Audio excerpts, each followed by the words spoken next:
Boa tarde. Hoje nós vamos dar continuidade ao nosso estudo iniciado na semana passada, o Império Russo.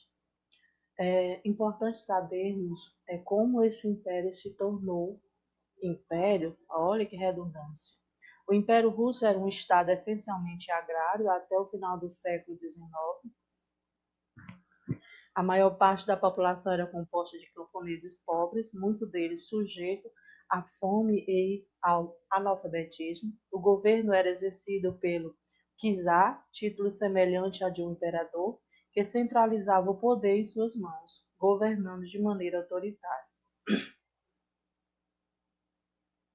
Aqui nós vamos ver a origem, que basicamente, resumindo, é, era essencialmente agrário. O governo era exercido por um czar, semelhante ao imperador, e governava de maneira autoritária.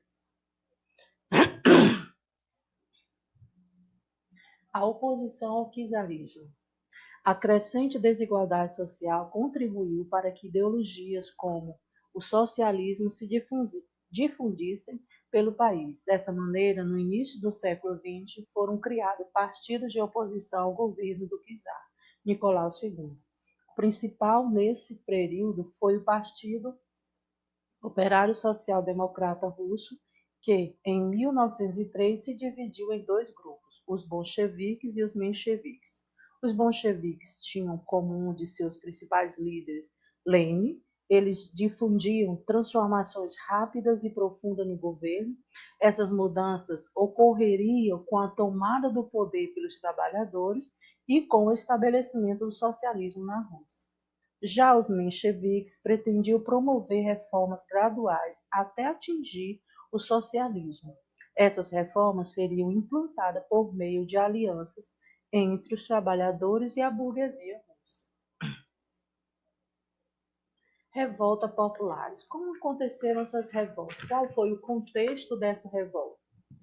No início do século XX, o Império Russo se envolveu em uma guerra contra o Japão pela disputa dos territórios da Manchúria e da Coreia.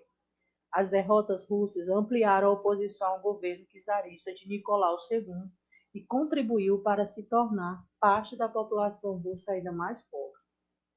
Em janeiro de 1905, na cidade de São Petersburgo, em uma manifestação pacífica reivindicando melhores condições de trabalho, foi atacada por guardas imperiais, ferindo e matando centenas de pessoas. Esse episódio ficou conhecido como Domingo Sangrento e motivou os trabalhadores a promoverem novos protestos contra o autoritarismo do czar. Fim do czarismo. Como isso aconteceu? Buscando se manter no poder e melhorar sua relação com a população russa, Nicolau II promoveu algumas reformas.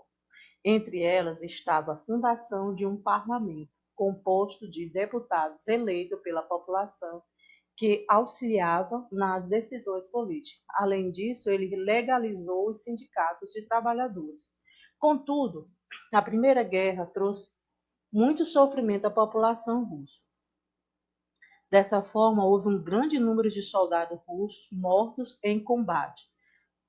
Como se isso não bastasse, o fato de a economia se voltar para as despesas de guerra fez que a situação de pobreza de parte da população piorasse ainda mais. A a própria insistência de Nicolau II em se manter na guerra ampliava a oposição ao seu governo. Durante o inverno de 1917, uma forte crise se abateu de abastecimento gerou fome entre a população que se revoltou e promoveu diversas mobilizações violentas, iniciando a Revolução Russa. Nicolau II não conseguiu controlar a situação e foi obrigado a deixar o poder em março de 1917. Fim do regime czarista. A situação interna tornava-se insustentável, como já foi falado. Em toda a Rússia surgiram manifestações de ruas e greves operárias e atos de rebeldia contra os soldados. Culminou a Revolução de Fevereiro. Revolução Russa. Após a saída do czar do governo russo, teve início um governo provisório formado por líderes e conservadores moderadores. Nesse período, a Rússia se manteve na Primeira Guerra, o que contribuiu para que grande parte da população permanecesse em situação de miséria. Dessa maneira, o governo provisório não conseguiu controlar a revolta popular. Em meio a uma disputa pelo poder do país, os bolcheviques organizaram uma insurreição. Com o apoio de tropas de trabalhadores armados e unidades militares, os revolucionários conseguiram tomar o poder, depondo o governo provisório. Os bolcheviques no poder. Chegando ao poder, os bolcheviques liderados por Lenin promoveram uma série de mudanças. Entre elas estão a estatização da marinha mercante, dos bancos e das indústrias, a extinção dos latifúndios e desapropriação de terras que foram distribuídas aos camponeses, criação de tribunais de justiça formados por cortes populares em substituição às antigas instituições judiciárias, confisco dos bens da nobreza e da Igreja Ortodoxa, além da abolição do ensino religioso nas escolas. A adoção do regime de partido único, assim o Partido Bolchevique foi rebatido como Partido Comunista. A saída da Rússia da Primeira Guerra Mundial em 1918, após a assinatura do tratado. Criação de um exército formado por camponeses e operários para defender os ideais do comunismo. Exército Vermelho, e criação da União das Repúblicas Socialistas Soviéticas, em 1922.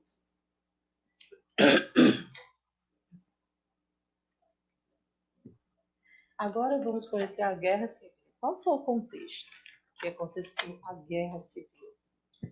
Formaram-se uma coalizão, da qual faziam parte principalmente antigos oficiais que apoiavam o retorno do czar ao poder, grupos liberais e mencheviques. Os opositores dos bolcheviques receberam ainda ajuda de países capitalistas, como os Estados Unidos, Inglaterra, França e Japão, para formar um exército que ficou conhecido como Exército Branco. Dessa maneira, a Rússia passou uma violenta guerra civil entre os anos de 1918 e 1921. Durante o conflito, foi implantada uma política que tinha como base a imposição de uma severa disciplina a toda a população. A nova política econômica. Quais eram as medidas dessa nova política? A NEP, ou Nova Política Econômica, era um conjunto de medidas de cunho capitalistas implantadas com o intuito de dinamizar a economia do país e contribuir para que a Rússia superasse rapidamente a crise na qual estava inserida. De acordo com Lenin, era necessário recuar o capitalismo para, posteriormente, permitir ao país avançar com maior segurança em direção ao comunismo. Entre as medidas implementadas pela nova política econômica estava a liberação para que a iniciativa privada controlasse pequenos setores da indústria e do comércio. Além disso, ela permitiu aos camponeses obterem lucro ao comercializar sua produção excedente. Disputa pelo poder. Aí nós temos a disputa aí. Lenin morre em 1924, aí vai ficar Tostes e Stalin. Revolução permanente versus socialismo em um só país. A disputa entre ambos refletia a escolha de projetos distintos para o futuro da revolução no país.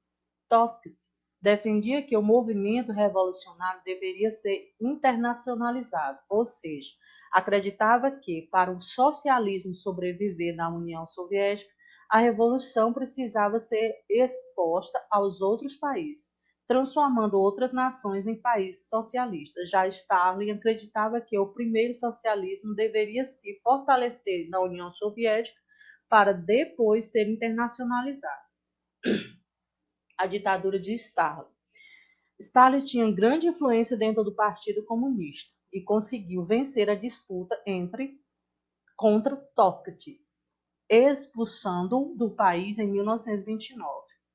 Stalin passou a eliminar seus adversários e a exercer o poder de maneira absoluta, criando assim uma rígida ditadura na União Soviética. Durante a ditadura de Stalin, milhares de opositores políticos foram enviados para campos de trabalho forçado, conhecido como Gulag. Nesses lugares, muitos deles na Sibéria, os prisioneiros eram submetidos a duras rotinas de trabalho, sendo responsáveis pela construção de grandes obras, como canais, ferrovias e hidrelétricas.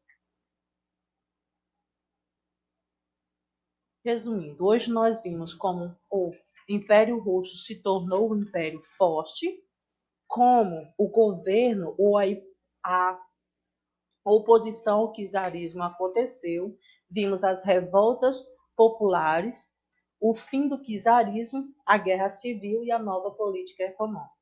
Que tenhamos todos uma boa tarde, possamos fazer as atividades propostas no nosso roteiro.